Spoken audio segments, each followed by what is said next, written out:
I'll wait to see your golden smile, feel of 1,000 kisses. Oh, please stay a while.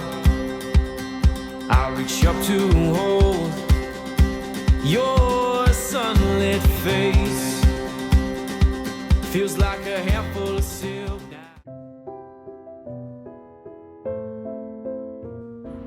The Ethnography Museum is brand new. It opened in 2022. Google Maps hasn't even caught up yet. It's built into a curved grass-covered roof that you can literally walk onto from the street. It's a crazy cool building. Oh, and P.S. I googled ethnography. It's basically a museum that has more than 200,000 objects, costumes, tools, photos, recordings, showing how people actually lived. Eddie's out of breath again. Which sounds pretty fascinating, and exactly the kind of thing that we ran out of time for. And this is the memorial to the 1956 revolution. And now we're on the other side. Made it both sides.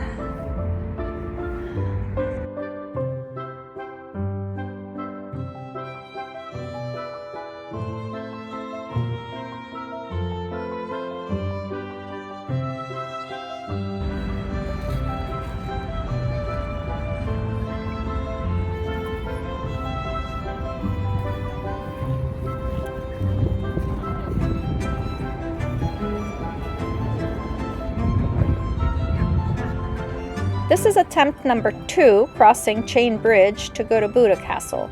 The bridge opened in 1849 and it's the first permanent bridge between Buda and Pest. She was designed by an English engineer and built by a Scottish one, so Hungary outsourced excellence even back then.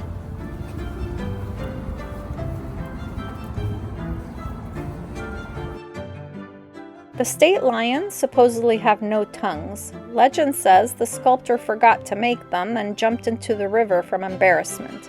Unlikely, but we're going with it.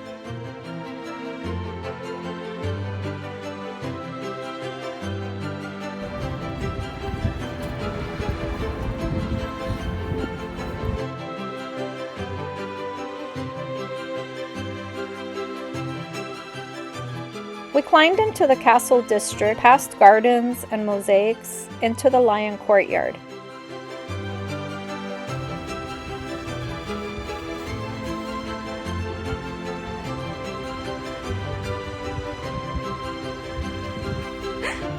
Donovan's trying to eat a sandwich and all these birds are coming after him. No, don't!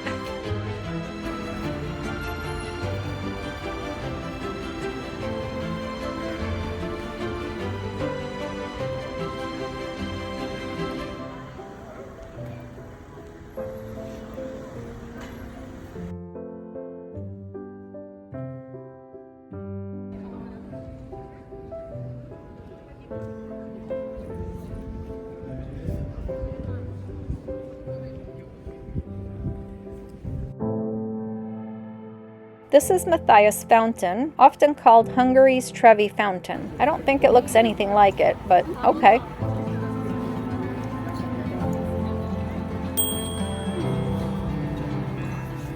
This is the statue of Prince Eugene of Savoy, one of Europe's most successful military commanders, but also a man surrounded by rumors and scandal. His mother was mixed up in a huge poisoning scandal at the French royal court, so Eugene left France and joined the Austrian army instead, which turned out to be a pretty good career move. There were endless stories about him, that he dressed as a woman to escape France, that he collected exotic animals, that he was connected to vampire folklore. Who knows what's true and what's just good gossip? Either way, he helped push the Ottoman Empire out of Central Europe. He was a busy man.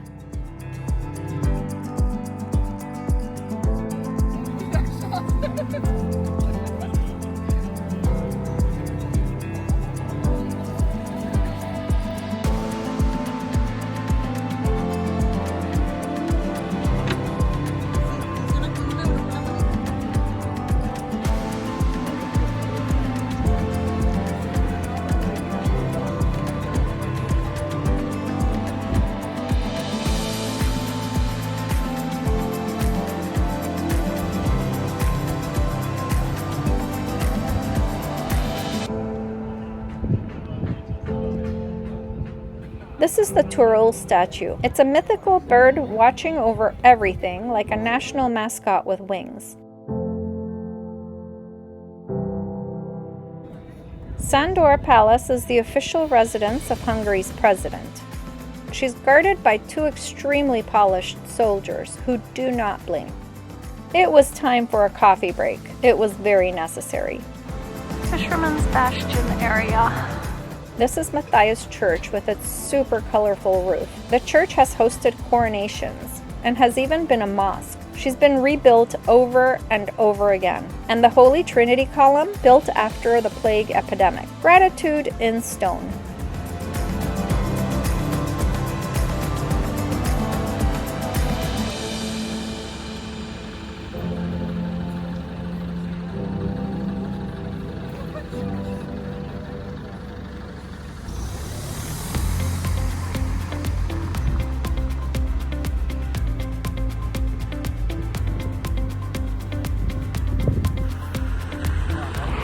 Nearby, ministries looking like subtlety was personally offensive.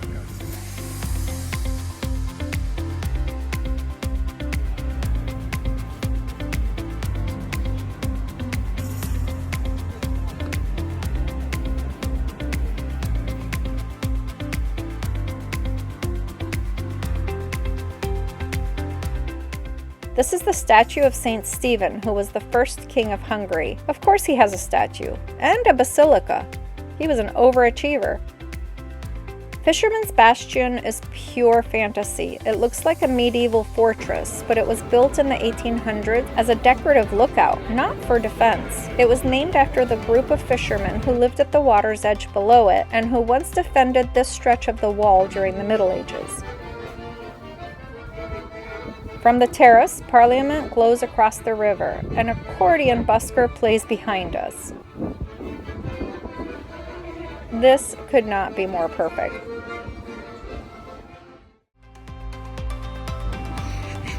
Seven towers for 7 tribes.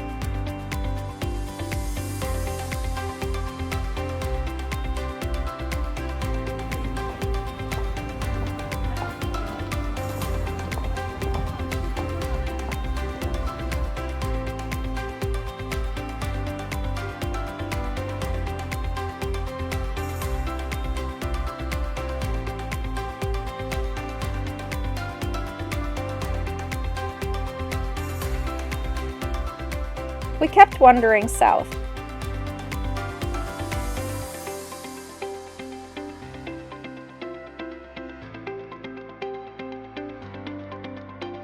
Cavalry regiment memorials and old cannons.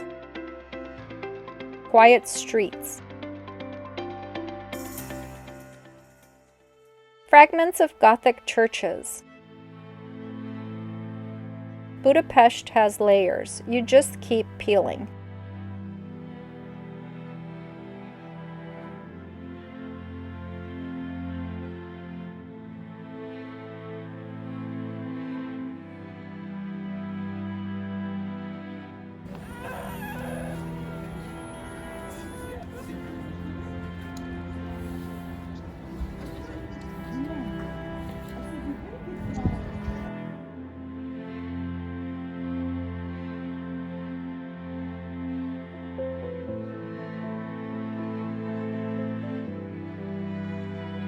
We then went back across the bridge.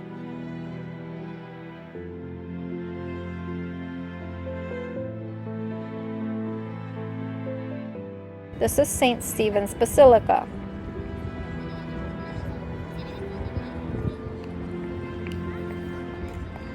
The statue of St. George Solti honors the famed conductor who led the Chicago Symphony Orchestra for decades. Hungary produces composers like some countries produce cheese.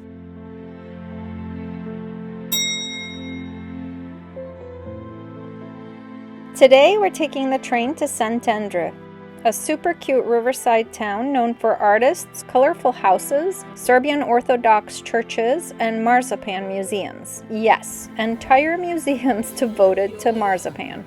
It's pretty quiet in winter. I imagine in summer it's bursting with Danube cruise visitors. It was still worth the trip.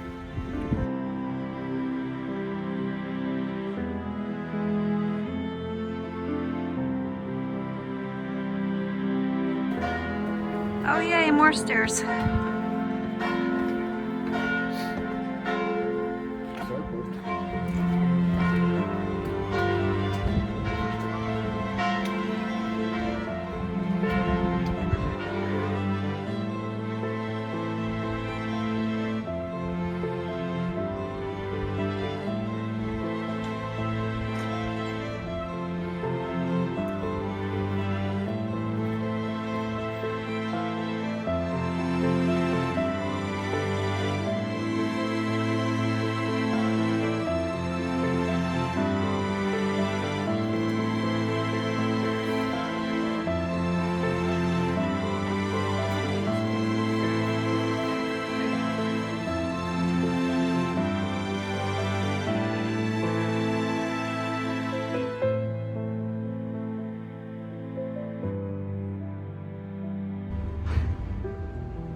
The Danube. Everything is pretty dead right now for winter. Oh, look, a crane. We haven't seen enough cranes in our trip to Europe. This is our fourth bridge that we crossed by foot, and the least pretty. There's an island in the middle, and then over there we have Parliament. We cross the Margaret Bridge and run into the Olympic Monument, and then Parliament again. Always the Parliament again. Look, kids, it's the Parliament. Exit, there's the hotel. Hey, look, kids, there's Big Ben and there's Parliament.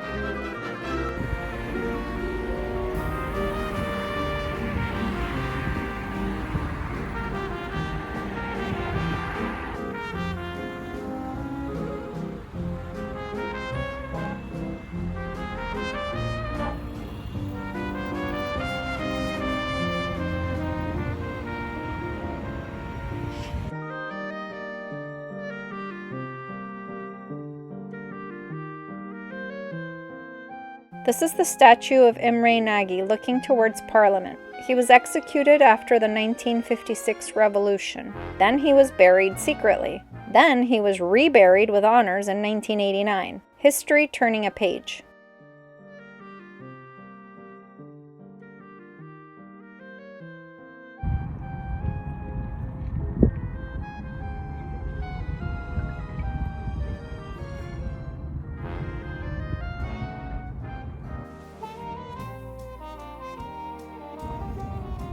So we're trying to see the shoe memorial, but apparently it's closed down again because there's a gaggle of cops.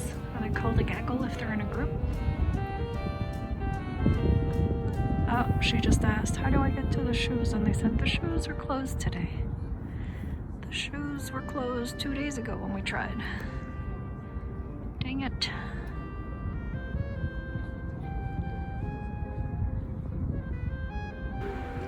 There they are. That's about as close as we're gonna get to them. Thank God for Google, right? Because I can get some images off of Google to show the shoe memorial. Maybe ChatGPT can make one for me.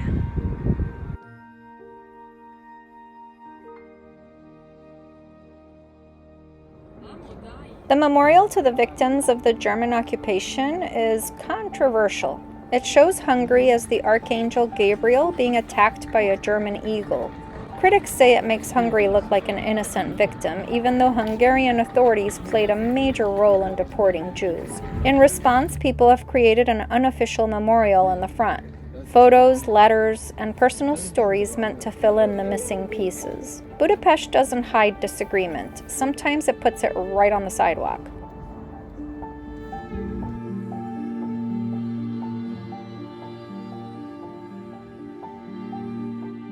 So now apparently they're filming in this neighborhood because we just got out of our lunch and there's cops everywhere. They have everything blocked off, so we're trying to figure out how to get back to our apartment. Alright, so we figured it out. It's not Ford and John Cena's movie. At least this mess. It's so quiet. Except for the obnoxious lady standing next to me. It's super, super quiet.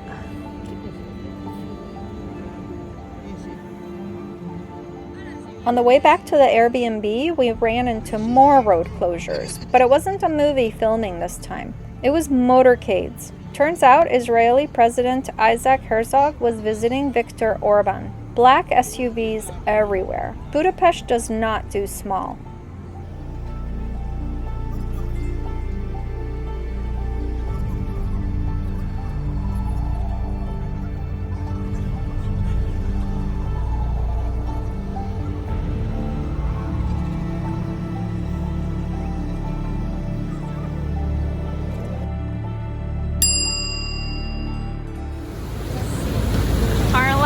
In Budapest and in our travels. Tomorrow morning we fly home. So we're doing a river cruise, an overcrowded, over-touristy, cheap river cruise, Budapest cruise. On our last night, we took a Danube River cruise.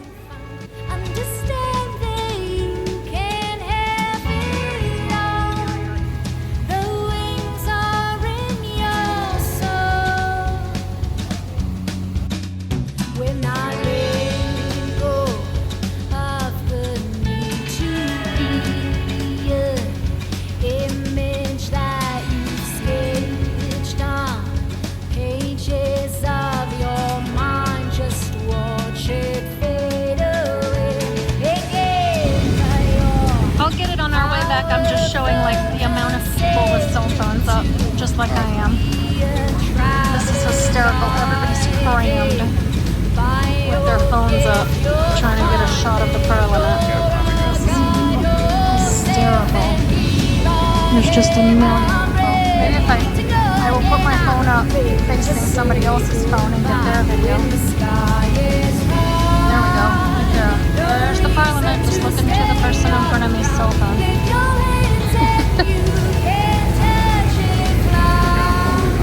The parliament lit up. All the bridges were glowing.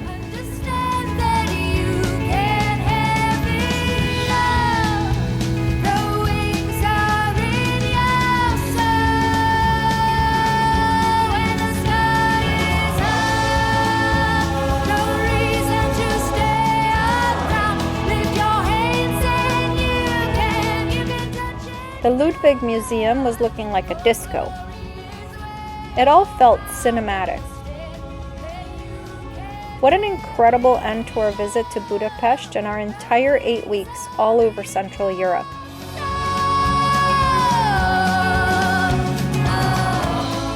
Today we fly back to Athens and return to Preveza, back to our floating home. 8 weeks on land. Austria, Germany, Czech Republic, Hungary. I learned more history in 8 weeks than in all 4 years of high school. Granted, I was a child of the 80s, so weed may or may not have been involved. If you enjoyed this series, like, subscribe, and tell us which city stole your heart. Next up, we're back to boat life. Thanks for watching. Bye, guys.